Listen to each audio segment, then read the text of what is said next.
sabi. Ayaw doon yung sumayaw. Okay, action!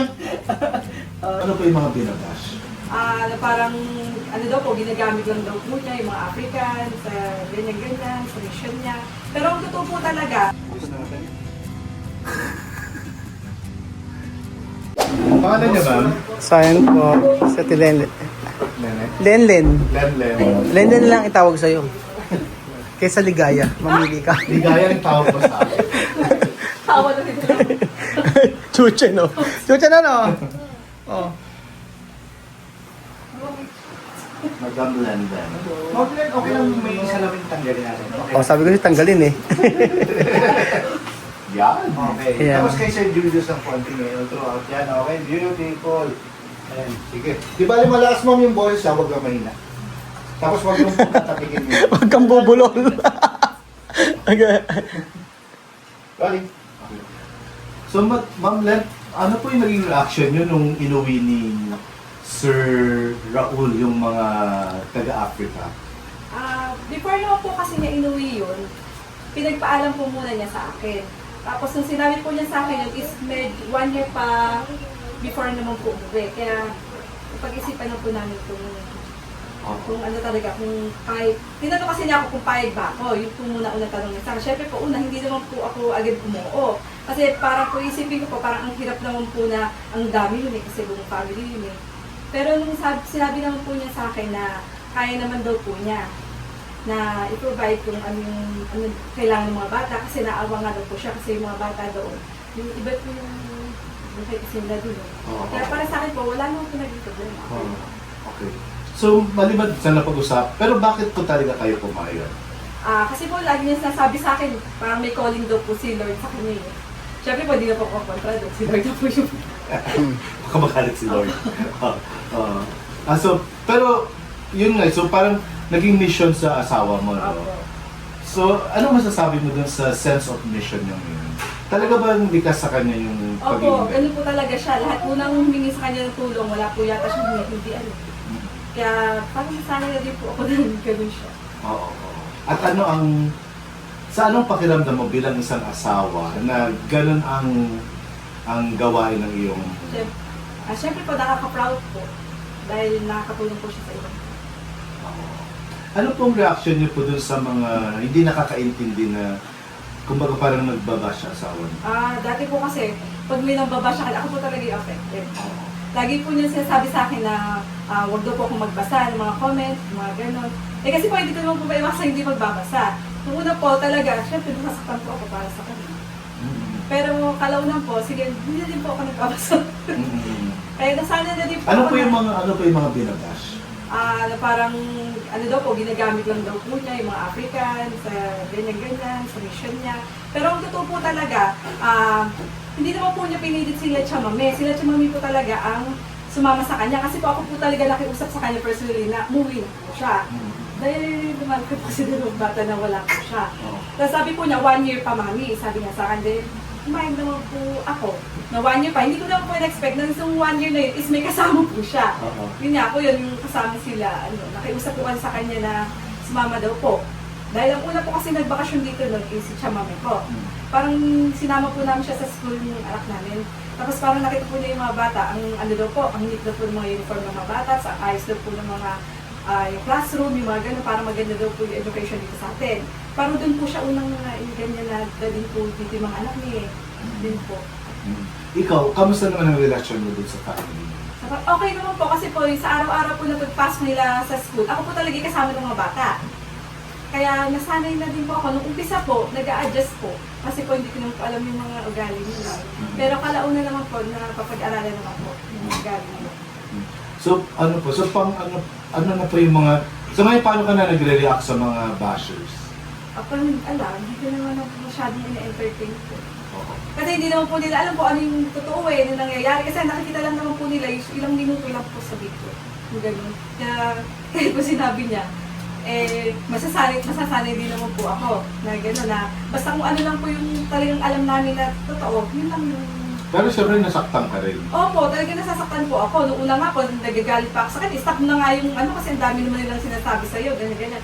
Sa, kumbaga, sa dami ng tinulong niya sa iba, ang nakikita po lagi is yung kunwari magkamali ka lang ng isang yun po ang mas nakikita nila. Kaysa sa mas malaking na ilo. Di ba sa isang malaking papel na Opo, nakulay isang puti? tundok po, yun po ang nakakapansin nila. Okay. Mensahe mo po para sa iyong asawa. Dito ka po tumingin sa akin, katumingin ako, katumingin sa kanya. Kay Daddy, thank you sa lahat kasi ginagawa mong lahat. Alam ko, sa dami kasi ng ginagawa po niya ngayon para, ang inaan po kasi niya lagi is, iniisip niya lagi yung future po Kasi hindi lang po yung family namin kasi ngayon yung inaalala niya, pati po yung mga African. Kaya gusto ko sabihin sa kanya, proud ako sa kanya kasi kahit nakita kong pagod na po talaga siya, talagang go pa rin po siya Kaya pagpatuloy lang niya po yung pagtulong niya sa kapwa niya kasi alam ko lang kung galing sa heart niya. Saka hindi naman po siya papabayaan ni Lord Alam ko naman po yung desire na heart niya. Pero kayo, hindi naman niya kayo napapabayaan. Hindi naman. Well provided naman and all. Opo. Ang yung pagiging ama niya sa inyo. Opo, okay naman po kasi araw-araw din naman po kami basta pagkakailangan din po sa school, siya po yung pina-attend ko. Kasi dati po wala siya, puro ako. Ngayon pag ginagawa ko, pag po may activity sa school, yung pangalan namin, puro siya po yung pina-attend ko. Para ma-experience po. Happy na kayo. Thank you. Yes. Okay. Yun lang.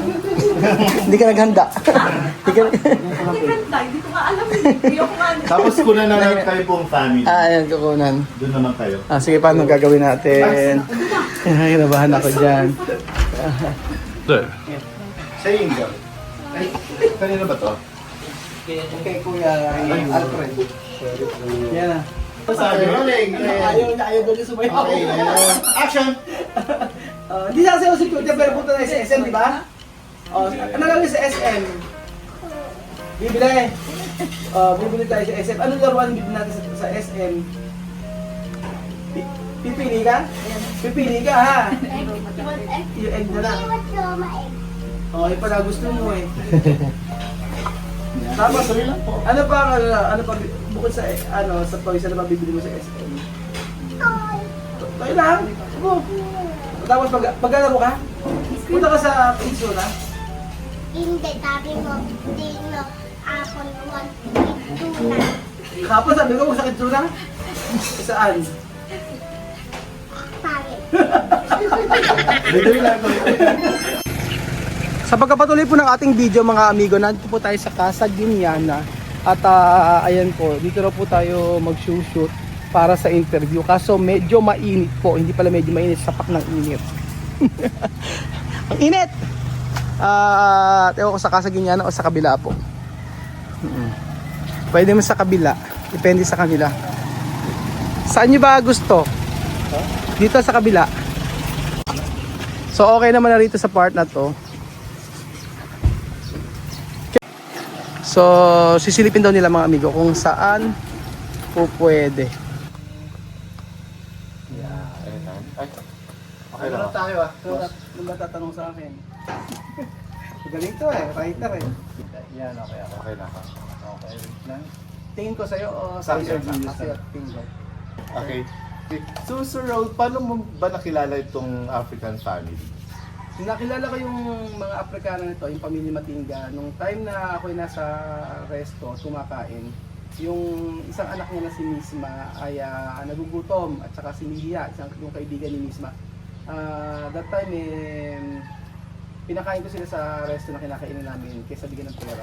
At yung first na order namin, pinakain ko sa kanila. At nagustuhan nila yung spaghetti at saka yung chicken. Nagulat ako nung first nung kakain na sila, bago sila kumain, nag-pray yung mga bata. Na-amaze ako kasi mga Afrikana biglang nag-pray bago kumain. Sa atin, hindi naman halos ginagawa ng mga bata yun. So, doon ako na-curious sa pamilyang ito. Hanggang sa hinatid ko na yung bata sa pamilya. Doon ko na nakilala yung kanilang nanay na si Chamali. So, hinatid mo siya. Bakit mo naisipan na ihatid? That time kasi yung bata natuwa na ako Parang gusto ko makilala yung pamilya na to. Kaya nag-take out ako ng pagkain, tapos pagkayari, sabi ko, dito na kayo. At binila ko ng pagkain yung pamilya. At sabi ng nanay, nung na-meet ko, sabi nga rin na bumalik daw ako. Hanggang yun, start na yung pagkakaibigan namin ng nanay nila. Pero yung first impression mo, ano yung itsura nila? Madungis, ganun ba yung mga itsura? Hindi eh, parang normal na bata na nagugutom, ganun eh. Hindi naman sila marumi. Normal na ano, ng mga Afrikana na ayos naman ang damit, pero yung reaksyon kasi ng bata that time, yung sabi, gutom daw. So hindi man kami magkakaintindihan, pero yung salitang, yung nagsabi niya gutom na raw sila. Kaya naisipan ko na kainin. So, sa madaling sabi, naging kaibigan mo yung family. Naging Lalo na yung nanay. Naging Okay. kaibigan ko yung pamilyang ko, lalo na yung nanay. Kasi nung start na ako dun na magpakain sa kanila, yung unang punta ko sa kanila, natatandaan ko, after ko silang ma-meet, nag-prepare ako ng pagkain. Yung Pinoy spaghetti natin na medyo manamis-namis at saka fried chicken. Tapos, nagulat ako, sarap na sarap sila. Kaya sabi ko, ito pala yung magandang gawin para sa kanila, yung magpa-feeding program. Doon ko nalaman ng mga tao doon, kadalasan yung pati yung mga bata, minsanan lang kumain. At yung pagkain nila ay tinapon lang. Okay, so mahirap talaga yung family. So, Yung sa pagkakatingin mo, i-describe mo gaano sila kahirap.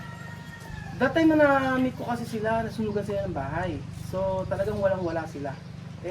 Pumasok ako sa buhay nila at unti-unti na ayos naman dahil nakita ko yung kabaitan nila eh. Mabait sila sa amin, tapos never nang hingi ng pera, kaya nagpatuloy talaga yung pagtulong ko sa pamilya nila. Pero iba ang buhay nila dun, sobrang hirap. Makikita mo na minsan hindi talaga sila kumakain dahil wala silang pagkain. Yun ang buhay nila dun. So, mga ilang taon kayo naging magkaibigan? Almost 5 years kami naging magkaibigan ng pamilyang ko. Doon. Doon. So mula nung nakilala mo sila, talagang ganun yung ginagawa mo with them. Yung pakainin mo sila. Mula nung nakilala ko sila, nag-start na ako nag-vlog nun. So, tinuro ko na yung mga pagkain Pilipino natin, paano niluluto, yung adobo, yan, yung mga maruya, banana Q. Tuwang-tuwa kami kasi Pilipino food kakain ng mga Afrikano. So, ang maganda kasi sa pamilyang to, at sa mga bata doon, bago talaga sila kumain, nag-pray sila. Ganun yung pasasalamat nila sa Panginoon sa bawat pagkain na tinitake nila. Never silang, lagi silang nagpapasalamat. At yun ang nagustuhan ko talaga sa pamilyang to. At nabanggit mo nga na almost yung sitwasyon ng pamilya na yan ay almost ganun ang sitwasyon ng mga pamilya dun sa bansa na yon. Bakit daw ganun? Ang bansa kasi na yon ay kailangan ba sabihin about sa government eh. Pwede ba yun? Baka maano tayo kasi Oo. ano lang tayo, safety lang. Oo. Baka kasi ang ano yun, yung about sa government nila, yung pangulo nila yung nagko-control sa mga tao doon. Bawal hindi na priority. Siguro wag ka na siguro parang your general impression General, na lang. oo. Wag ko muna sabihin yung Ah. So, yung ano ba, yung kumbaga itong pamilya na nakilala mo at naging kaibigan, sinasalamin ba niya yung kung ano rin yung sitwasyon ng mga ibang tao doon? Halos karamihan doon ay talagang wala. Kadalasan talaga ang mga trabaho nila ay nagbubuhat, laging kasambahay, ganyan yung mga trabaho nila. Kaya halos lahat ng mga tao doon na nakilala namin ay halos pantay-pantay ang buhay nila. Talagang nasa baba. Talagang mahirap ang buhay nila doon. At yung sahod nila, kahit na hirap sila sa trabaho, mababa pa rin. Kaya walang chance na sila ay maging umunlad ang buhay unless na lang makakapag-aral ng maayos sa ibang bansa. Pero kung sa bansa lang nila, hindi priority ang pag-aaral doon. So, Pawis mo na lang. Pawis. Makeup! Huwag ka nang tumayo. Ah, Kasi maiiba yung phrase. may iba. Sige, sorry. Hindi, okay lang yan. Okay lang. Same pa rin. Anytime rolling up. Okay. Okay, so tawag dito. So lahat laborer ganyan. So talagang talagang sa isip mo kailangan talaga ng tulong ng mga pamilya doon. Kailangan talaga ng tulong ng pamilya doon. Hindi lang yung pamilya na tinulungan natin. Kasi nag-start na tayo din ng feeding program. Tapos that time, nagluluto kami ng maraming pagkain Pilipino, pinapakain namin. May time pa, pagka Pasko, nagbibigay kami ng mga regalo para sa mga pamilya. At ang nakasanayan ko doon talaga, yung feeding program, na hanggang ngayon ay tinutuloy pa rin natin yung feeding program doon dahil meron tayong naiwan na mga kasama doon at sila naman yung nagpapakain. Every month, nagpapadala ako ng pera doon para mapatuloy yung pag-feeding program. Kasi ayoko naman na, kumbaga kung ano yung nakasanayan ko dati na ginagawa ko yung pagpapakain doon. Gusto ko hanggang kahit wala ako doon nagagawa ko pa din. Ang pinaka maganda talaga doon na ginagawa natin yung binibigyan natin sila ng opportunity na maging okay o mag-level up yung buhay nila. Kasi marami na tayong tinulungan na sa pagnenegosyo, paano ang tamang pagnenegosyo. Pero yun nga, nasa kanila pa rin kung talagang magsasakang sila. Tayo instrumento lang ng Panginoon para tulungan sila. Pero nakasalalay pa rin sa kanila. Yung So pati pag nanegosyo, tinuro mo Tinuro sa ko, mga sir, tao Ayos doon. na ako ng damit. Yan, okay. Oo. Ayan, anytime. pati pag negosyo tinuro ko sa Ilang pamilya yung tinulungan na magnegosyo? Tatlong pamilya yung tinulungan ng Anong mga negosyo to? yung mga wala doon ay tinuro ko tulad ng pagbebenta ng mga street food. Tinuruan ko sila paano pagmamarinate ng mga pagkain sa chicken para yung mga Pinoy style na pagkain. Oo. Ang kagandahan, nagugustuhan nila. Ah. Nagugustuhan So nila. parang tinuro mo yung Ah. discarding Pinoy. Discarding Pinoy. Oo. Hanggang sa fruit shake. Yan, tinuro ko na sa kanila. Pero yung pinaka the best talaga na ituro natin doon, yung mga street food natin, tulad ng mga fishball, maruya, banana Q, kamote Q, na ginawa nilang negosyo. Oo. Pwede ka palang DTI secretary doon. Okay. So, pero itong pamilya na naging close ka, bakit ka nagdesisyon na dalhin sila dito sa Pilipinas? Actually, hindi ako nag-decide na kunin sila dito sa Pilipinas. Okay. Sila mismo. That time kasi, Paano nangyari yun? That time kasi nagpaalam na ako sa pamilya na to. Sabi ko, uwi na ako ng Pilipinas. Gusto ko na makasama yung pamilya ko. Gusto ko na mag-for good. Sabi nila, baka pwedeng sumama ako. So, yung nanay nag-decide na sumama sa akin. Kasi nakita niya na yung buhay dito eh. Nagbakasyon siya ng isang buwan. Sa isang buwan na yun, naging mabuti ako sa kanya at pinakita ko gaano kaganda ang Pilipinas. Tapos, yun na yung naging reason kaya sumama ang mga bata. Kwento mo muna, nung pumunta siya dito, 1 month siya dito, anong mga nakita niya Sa na para magustuhan niyang... Sa 1 month na pagpunta niya dito, ang sabi niya sa akin, never siyang na-discriminate. Kung ano yung pagkain namin, pagkain niya. Kung ano yung saan sila tutulog, halos ganun din. Pawis ulit. Pawis ulit. Sa ano? Kasi siya mataba. Pasensya na. Okay lang. Dito, sa sentido. Ay, set. Ayan. Okay na. Ay, Saan tayo? Game. okay. Diretso. Yan yung mga Yung nagustuhan damit lang, niya. sir. I-ano mo, Damit, ayos lang. Ayan, yan, okay. ikwento mo, kumbaga medyo i-detalye mo, ano yung mga nagustuhan niya, yung maganda yun, sinabi mo, di siya nadi-discriminate. Ano pa yung mga nakita niya, mga lugar, gano'n. Dinala ko siya sa Baguio City that time at tuwa siya. Bakit doon ang lamig? Tapos dinala ko dito sa probinsya namin, yung mga pasyalan dito, sa Gabaldon, sa mga magagandang pasyalan dito at tuwang-tuwa siya. Kasi lalo na sa Manila. Kasi sa Metro Manila, ang daming libutan na napuntahan namin at ibang-iba daw sa bansa nila. Kaya yun siguro nakapag-decide na mag-stay sila sa Pilipinas o sumama sa akin. Okay, so after 1 month, bumalik siya. After 1 month, bumalik siya. And then, paano nadala yung mga bata rito? Ayun. Nung time na ako magpo-for good na, ang sabi ko sa kanila uwi na ako ng Pilipinas at paano ba, pwede ko kayong padala ng pera, wala namang problema sa akin. Pero sabi nila hindi, gusto sana namin sumama sa inyo. Sabi ng mga bata, gusto nilang mag-aral. Anong reaction mo? Masaya! Masaya ako ng time na yun kasi syempre, nagustuhan nilang Pilipinas eh. Tapos kasi yung... Hindi ba parang naisip mo agad ako pabigat? Di ba? Parang ang dami. O, di ba? Yung obligasyon talaga, Okay. yung... May puti. Diba? Ayan, okay. Okay. Ayan, okay. Yung obligasyon talaga... Siyempre, di ba parang Oo. hindi naman agad na masaya ka na parang ano, di ba? Siyempre, naisip mo agad, paano sila mabubuhay dito? Nung unang sinabi nila na sasama sila sa akin, medyo napaisip ako kasi malaking responsibilidad. Pero nakita ko kasi ng kabutihan ng mga bata, parang hindi kaya ng puso ko na mawalan sila ng magandang future. Kasi sobrang babait ng mga bata nito sa akin. Tapos napamahal na para mga anak ko. Kaya sabi ko, deserve ng pamilyang to na magkaroon ng magandang future, especially yung mga bata na to. At yun nga, inuwi ko sila dito. Medyo mahirap yung pagpunta rin sa Pilipinas. Pero Kwento mo, wag mong i-start ka. Okay, so paano yung proseso ng pag-uwi mo sila dito? Nahirapan ka ba? May naging problema ka ba sa gobyerno natin? Di ba napagkamalan ka pang human trafficking na pagsama yun? napakahirap naman pagpunta nila dito. Kasi yung passport nila, almost 1 year inayos. Passport nila, hindi sila makakuha. Nandiyan naloko kami.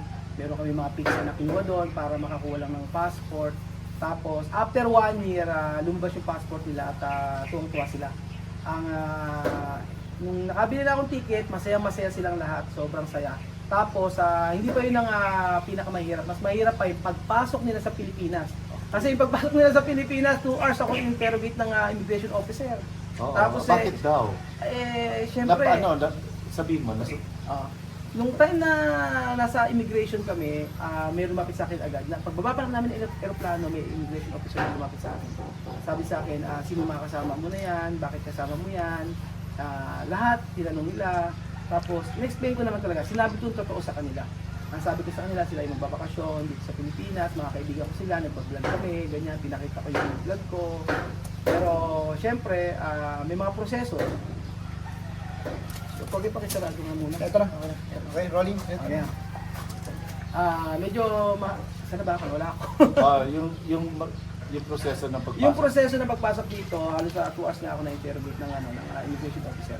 At yung pagpunta namin dito ay napakahirap kasi yung hindi that time yung naiisip ko kung makakapasok ba sila or hindi sa Pilipinas. Baka papalikin sila. Baka pabalikin sila A2A. Actually, ang sabi sa akin ng mga tao doon, usually pag mga black ay nagiging A2A o airport to airport. Lahat ay na-upload o napapabalik sa bansa nila. Pero kasi So paano mo kinumbinsi ang mga... Kaya kinumbisi.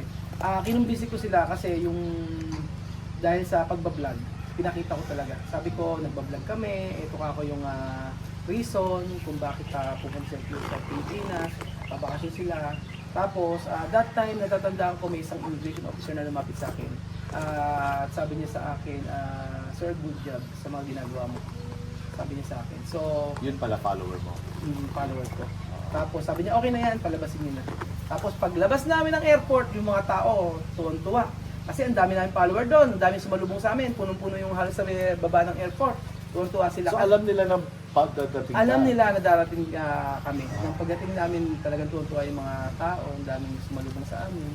Iba yung pagsalubong sa pamilyang to kasi talagang mahal na mahal ng mga Pilipino yung pamilyang Because of your vlog. dahil sa pagbabag natin sa kanila. At ano ang sitwasyon nila ngayon? Ano ba? Permanent resident? Ano ba? Ang kanilang sitwasyon ngayon ay every 2 months nag-renew ako ng visa nila. Tapos yung visa na yun ay meron pang student permit na kinukuha na every 6 months. Kasi nag-aaral eh. Hindi sila po pwedeng walang permit. So kumbaga, considered ano pa rin sila, alien dito? Ang nakalagay sa ID nila ay tourist. Tapos nag-aaral sila, meron silang school na po pwede lang sa kanila dahil yung ibang school ay hindi accredited ng immigration. So, medyo malayo yung pinag-aaralan nila, nasa Cabanatuan pa, almost 1 hour yung biyahe. Yun yung challenge talaga sa kanila. So may chance ba na maging Filipino citizen sila? Kung yung nanay makakapangasawa ng Pilipino, posible na maging Filipino citizen. Pero yung mga bata, usually pag mga ganyan daw, kapag nakakapangasawa na rin sila ng mga Pilipino. Saka ganon. Pero pwede silang consider as permanent resident? Ang sabi lang sa akin sa immigration, hanggang nag-aaral, puro sila. Papayagan sila habang nag-aaral? Kapag nag-aaral sila, pwede silang mag-stay dito. And then kailangan nilang lumabas ng bansa kapag 2 years ganyan para hindi masabi na sila ay nag-stay na matagal dito sa Pilipinas. Kasi kailangan din nilang magbalik-balik. So ano ang ikaw, sa ngayon nandito na sila, so ano ang bilang kanilang benefactor, ano ang plano mo for them? Ang pangako ko lang kasi sa kanila yung makapagtapos ng pag-aaral. Yun lang yung kaya kong ibigay sa kanila, yung maibigay yung magandang edukasyon na hindi kayang ibigay sa bansa nila. Yun yung kaya kong pinangako ko sa kanila na hanggang nandito si Tatay Raul ay ibibigay ko yung the best na quality para sa kanila. Dahil yung mga pamilyang ito, tinuring ko na pamilya na. Pero mahigit pa doon na nabigay mo sila ng bahay. Nabigyan ko sila ng bahay, pati sa sasakyan, hinahatid sila araw-araw, pinilaki na sila ng sasakyan. Ito, Kuya, bakit ka naging emotional? Emotional ako kasi hindi madali yung pinagdaanan namin sa Equatorial Guinea. Hanggang makarating kami dito ng pamilyang to. Kasi maraming umahadlang yung pagpunta ng pamilyang to. Yung nanay ni Chamame, ayaw kami papuntahin dito, yung mga pamilya. At napakasakit para sa akin. Ayaw kayo papuntahin? Ayaw kayo papuntahin dito. Ang sabi nila, ibebenta ko raw yung pamilya niya. Ibebenta ko raw yung mga kamag-anak niya, ibebenta ko raw yung mga bata para maging slave. Yun yung tingin nila na gagawin ko. Kaya medyo emotional ako kasi yung pagtulong ko sa mga pamilyang to ay nabahiran ng hindi maganda. Hindi ko matanggap yung sasabihin nila na gagawin kong slave o ibebenta ko sa ibang tao para kumita ng pera. Yun yung hindi ko kaya tanggapin. Kaya bawat vlog namin pinakikita ko talaga pag dito kayo nagpunta. Kaya gano'n na lang ako naging emotional kasi binibigay ko yung best ko para sa pamilyang ko. Hindi lang dito kasi hindi lang naman ako sa pamilyang ko tumutulong. Yung pati sa ibang mga tao din sa Pilipinas, mga Pilipino tumutulong din ako. Kaya yung pagtulong kasi nasa puso ko Pero minsan nagkakaroon ng problema dahil naiisip nila na hindi ako sincere sa pagtulong ko. Bakit nila naisip na gano'n? May mga kababayan ba tayo na nagbabash sa'yo? Marami. Bakit daw? Marami mga kababayan natin na sinasabi na pinagkakapalan ko yung pamilyang to dahil sa pagbablog. Hindi nila nakita yung responsibilidad hanggang sa makatapos sa pag-aaral. Yung araw-araw na gastos, hindi nila nakikita yun. Yun yung pinaka-masakit para sa akin.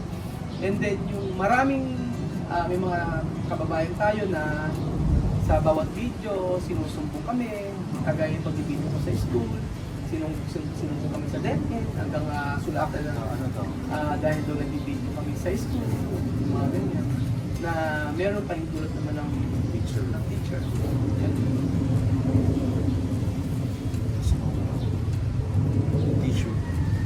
Tissue, kasi yung tissue.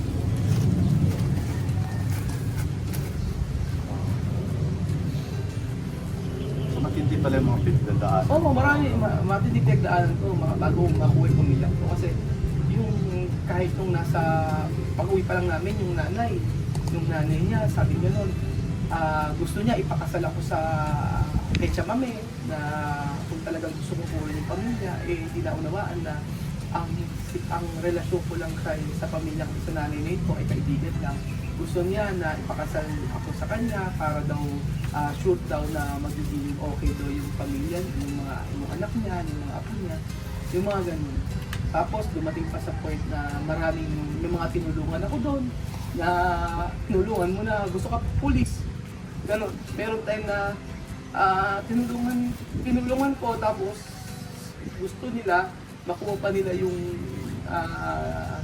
lahat ng pwedeng makuha sa akin hanggang sa tumawag ng pulis at ipapupulis ako kasi hindi ko sinusuportahan, nangako daw ako ng suporta.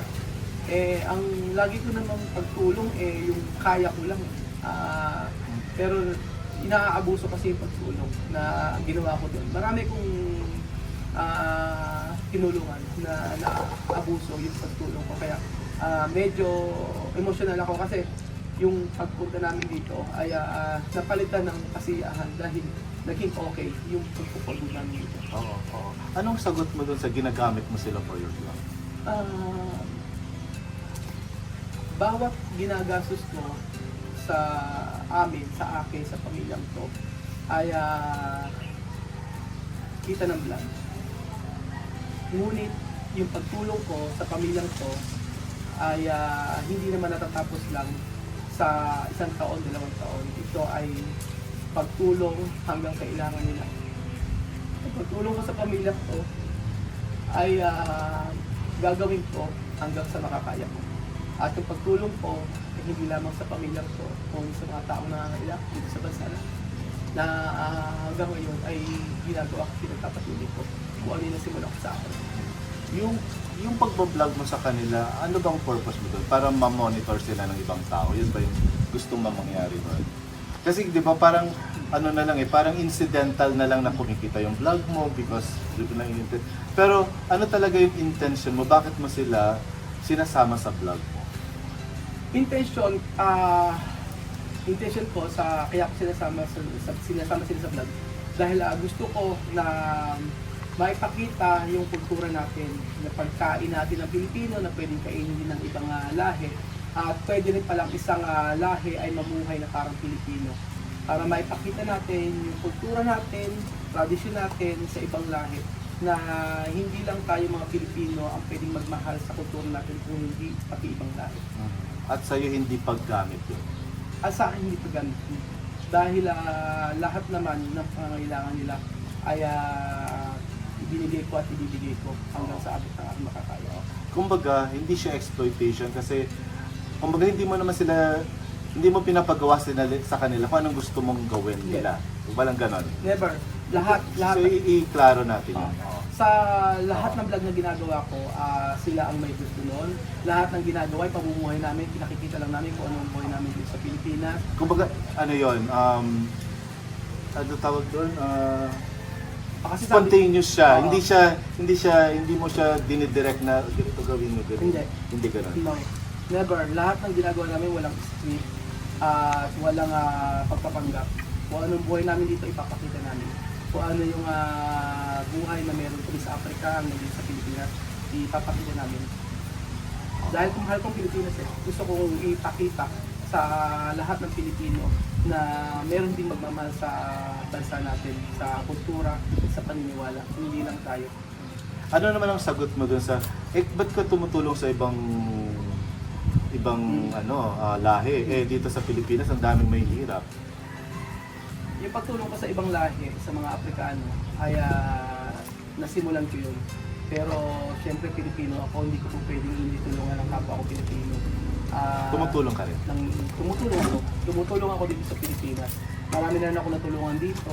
Nagkakaroon din kami ng medical vision, nagkakaroon din kami ng feeding program, at yung late nga, yung huli na gawa kong tulong dito ay nagpalaya tayo ng isang Pilipino na nasa karsel o nasa kulungan. Dahil sa awa, dahil yung mga anak ay napakaliliit pa at kailangan niyo magtrabaho para sa mga batang maliliit. Sa halagang 2,000 ay makukulong. Yun. So, okay. So, panghuli, ano ang gusto mong mensahe sabihin sa mga makakapanood sa'yo? Mensahe ko lang sa mga nakakapanood sa atin ay libre ang maging mabait sa kapwa. Kung meron tayo, pwede tayong tumulong. Kung kaya nating tumulong sa kapwa, gawin na natin. Kasi kung ano makapapasaya sa'yo, gawin mo. Kasi sa huli, kapag ikaw nawala, meron kang iiwanan sa bansang ito. May iiwanan ka sa pamilya mo na ikaw ay naging mabuting tao. Ayun, panghuli na lang. Bakit ka nga ba tumutulong? What's the driving force? Bakit nasa puso mo ang pagtulong? Dinala ako ng Panginoon sa lugar na hindi ko alam, sa Equatorial Guinea. That time, hindi ko alam kung anong purpose ko sa buhay. At nilagay ng Panginoon sa puso ko na anak, ito ang maging ministry mo at tumulong sa kapwa. At naging masaya ako sa pagtulong. Kahit ano pa ang iba to sa akin, i-persecute ako, ano man sabihin sa akin ng ibang tao, tutulong ako kasi ito yung makapagpapasaya sa akin. Ito yung best na magagawa ko para sa kapwa ko. Dahil matutulog ako na mayroong kaparatagan sa isip ko at sa puso na nagawa ko yung best na pinapagawa sa akin ng Diyos. Thank you. Julius, sorry. Paulit ako ng mensahe niya, yung huli lang, yung mensahe. Kasi inano niya yung audio. Ano ginawa? Ano ba sinabi ko nakalimutan? Mensahe niya sa tao? Oo, sa tao. Yung libreng tumulong. Tsaka yung araw din lumakas. Kaya medyo. Okay, gusto natin.